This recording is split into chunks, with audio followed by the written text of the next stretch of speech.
Daoui, que peut faire la communauté internationale dans l'immédiat? Dépêcher une force de stabilisation, comme certains l'ont suggéré, ou donner des fonds, organiser des élections? Rapidement, une réponse brève et concise.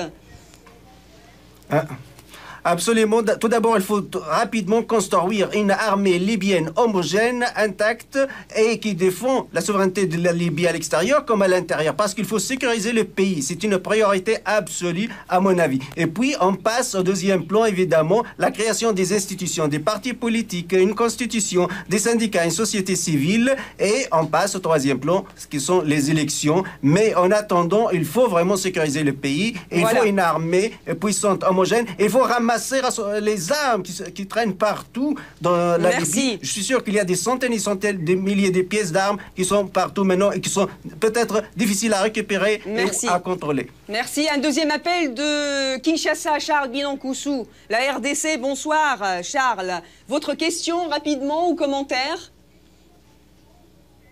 Hello, Charles. Alors, bonsoir Lamien, bonsoir à tous les auditeurs de la Voix de l'Amérique. On vous écoute. Moi, je vais d'abord commencer par un petit commentaire. Je vais commencer par un petit commentaire avant de poser les questions. Pour moi, l'après-Kadhafi, sans Kadhafi ne pose pas problème parce que...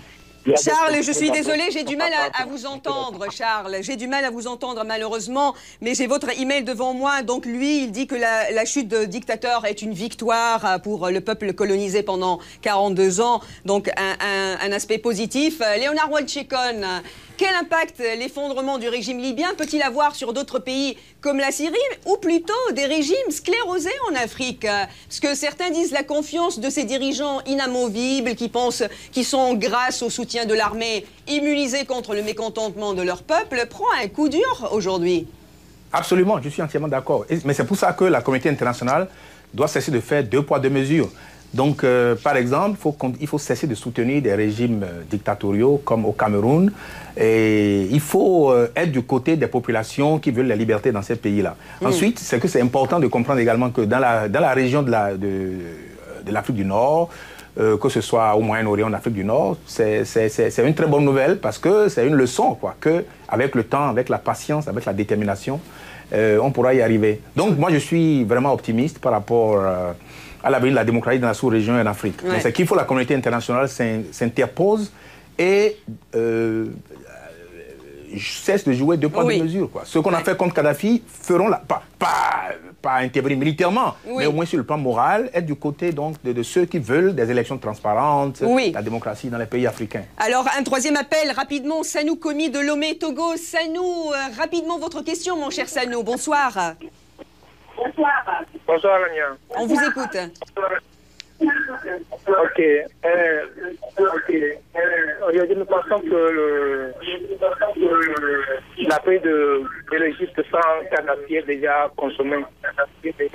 J'ai du mal à vous entendre. Malheureusement, les lignes avec l'Afrique ce soir, monsieur l'ambassadeur, sont mauvaises. Avant d'embrayer sur un autre thème qui nous ramènera aux États-Unis, est-ce une victoire pour le président Obama? Nous sommes en pleine période électorale. C'est une victoire pour Obama sur le plan international. C'est lui qui a pris la première décision de sauver les gens de Benghazi parce que Kadhafi voulait les tous tuer.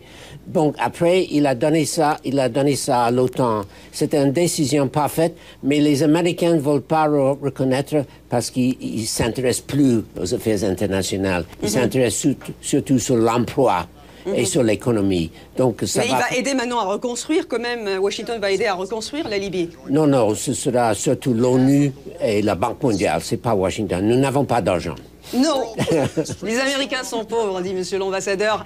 Voilà, qui nous permet de faire une transition, justement.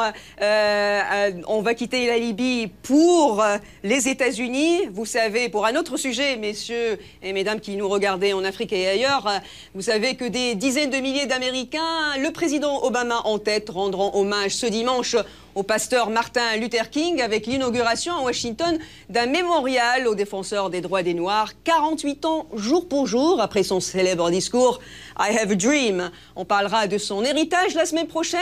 En attendant, voici un avant-goût avec Robert Daguillard. Il fait beau à Washington en cette dernière semaine d'août et c'est tant mieux pour les dizaines de milliers de touristes qui admirent depuis lundi le tout nouveau mémorial de Martin Luther King. Je crois que tout le monde dans ce pays reconnaît l'œuvre de Martin Luther King pour l'égalité raciale aux États-Unis. Noirs, blancs, asiatiques et autres, venus de tous les coins de l'Amérique et parfois de l'étranger, ils ont voulu aujourd'hui rendre hommage à celui qui, sans doute plus que tout autre Américain, symbolisait la lutte pour le droit de vote des Noirs et la fin de la ségrégation raciale. I have a dream.